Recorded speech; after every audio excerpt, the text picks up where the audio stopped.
মানবতাবিরোধী অপরাধে মৃত্যুদণ্ডপ্রাপ্ত জামায়াতে ইসলামীর নেতা এটিএম আজহারুল ইসলামকে খালাস দিয়েছে আপিল বিভাগ। প্রধান বিচারপতি সৈয়দ রেফাত আহমেদের নেতৃত্বাধীন বেঞ্চ আজ এই রায় ঘোষণা করে। মুক্তিযুদ্ধের সময় মানবতাবিরোধী অপরাধের মামলায় 2014 সালের 30 ডিসেম্বর আজহারুল ইসলামকে মৃত্যুদণ্ড দেয় আন্তর্জাতিক অপরাধ ট্রাইব্যুনাল। ওই রায়ের বিরুদ্ধে করা আপিলেও তার মৃত্যুদণ্ড বহাল ছিল।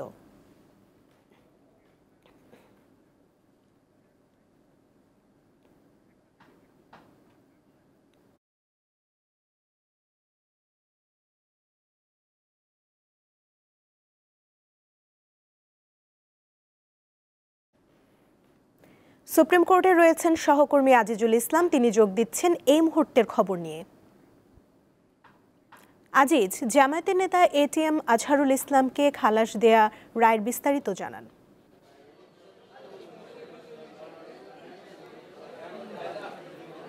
সুমনা, আপনাকে যে বিষয়টি জানাতে চাই যে গত 8 মে কিন্তু আজকে রায়ের জন্য তারিখ নির্ধারণ করেছিল।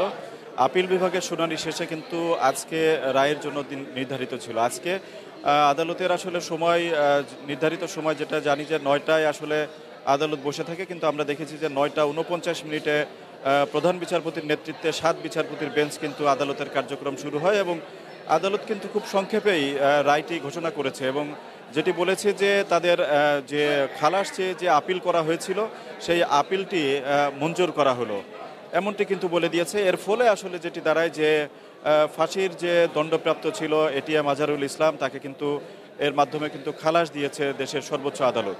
আপনাকে যদি একটু পিছনের ঘটনা জানাতে চাই, সেটি হলো 2014 সালে কিন্তু রায়ে এটিএম আজহারুল ইসলামকে ফাঁসির রায় দেওয়া হয়েছিল এবং পরবর্তীতে 2019 সালে কিন্তু আপিলের রায়েও এটি কিন্তু বহাল ছিল। কিন্তু রিভিউটি আমরা দেখেছি যে রাষ্ট্রপক্ষ থেকেও তখন কিন্তু উদ্যোগ নেওয়া হয়নি তখন শুনানির জন্য। এবং আজকে আমরা যেমনটি আজকে দেখেছি যে এই আপিলটির আগে কিন্তু রিভিউ শুনানি হয়েছিল এবং রিভিউ শুনানির শেষে আবার কিন্তু আপিলটি পুনরায় শুনানির জন্য এসেছিল এবং সেটি শুনানি শেষে তারপরে কিন্তু আমরা দেখেছিলাম যে আজকে যে রায়টি দেয়া হলো সেই রায়টি, এটি কিন্তু আমরা দেখেছি যে এর আগে এরকম ফাঁসির মামলায় আসলে খালাস পাওয়ার নজির এর আগে রয়েছে, কিন্তু 71-এর মানবতা বিরোধী অপরাধের মামলায় এই প্রথম কিন্তু কোনো মামলায় থেকে ফাঁসির আসামিকে খালাস দেওয়া হয়েছে। আমরা যদি এখানে জামাতের যারা আইনজীবী ছিলেন তাদের এর আগে যখন শুনানিতে অংশ নিয়েছেন তাদের যদি বক্তব্য বলতে চাই, সেটি হলো এই মামলাটির বিচার প্রক্রিয়া নিয়ে তারা প্রশ্ন তুলেছিলেন এবং তাদের যে সাক্ষী দিয়েছিল এই সাক্ষীগুলো কিন্তু অনেক সাক্ষী কিন্তু আসে নাই, যে কারণে তাদেরকে জেরা করা সম্ভব হয়নি এবং সাক্ষীদের বক্তব্যে এমন এসেছিল যে 5-6 কিলোমিটার থেকে আসলে এটিএম আজহারুল ইসলামের যে অপরাধের কর্মকাণ্ড বর্ণনা দেওয়া হয়েছিল সেগুলো তারা দেখেছেন বলে এরকম কিন্তু তারা বর্ণনা দিয়েছিলেন, যেটি আসলে 5-6 কিলোমিটারের দূর থেকে বাস্তবে কোনো মানুষের চোখে দেখা সম্ভব নয়। এইসব যুক্তি কিন্তু আমরা দেখেছিলাম যে এটিএম আজহারুল ইসলামের আইনজীবীদের পক্ষ থেকে বলা হয়েছিল এবং তারা আসলে যেমনটি বলেছিলেন যে এই মামলাটি বিচারের ক্ষেত্রে আন্তর্জাতিক অপরাধ ট্রাইব্যুনাল যেটি বলা হয়েছে সেই আন্তর্জাতিক অপরাধ ট্রাইব্যুনাল বলা হলেও আন্তর্জাতিক আইনের যে সমস্ত প্রথা রয়েছে সেগুলো আসলে মানা হয়নি বেশিরভাগ ক্ষেত্রে। এটি অবশ্য ওই সময় প্রসিকিউশনের পক্ষ থেকে যেটি বলা হয়েছিল যে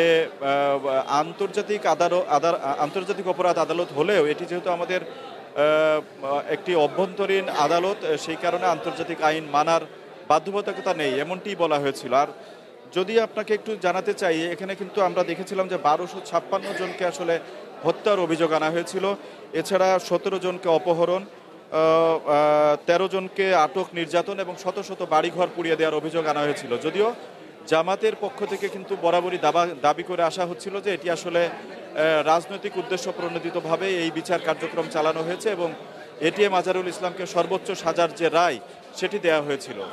তো আজকে যে এর আগে যখন শুনানি হয়ে গিয়েছিল তখন কিন্তু আমরা দেখেছিলাম যে এটিএম আজহারুল ইসলামের যে আইনজীবী ছিলেন জনাব শিশির মনির, তিনি কিন্তু বলেছিলেন, আশা প্রকাশ করে বলেছিলেন যে তারা যেভাবে শুনানিতে অংশ নিয়েছেন তাতে কিন্তু এই মামলা থেকে এটিএম আজহারুল ইসলাম খালাস পাওয়ার যথেষ্ট সম্ভাবনা রয়েছে বলেই তিনি জানিয়েছিলেন এবং আজকে আদালতের রায়ে কিন্তু সেটি প্রমাণ হয়েছে। এখন আমরা আসলে আইনজীবীদের অপেক্ষায় আছি, আইনজীবীরা আসলে হয়তো আইনজীবীদের কাছ থেকে আরো বিস্তারিত জানাতে পারবো আপনাকে।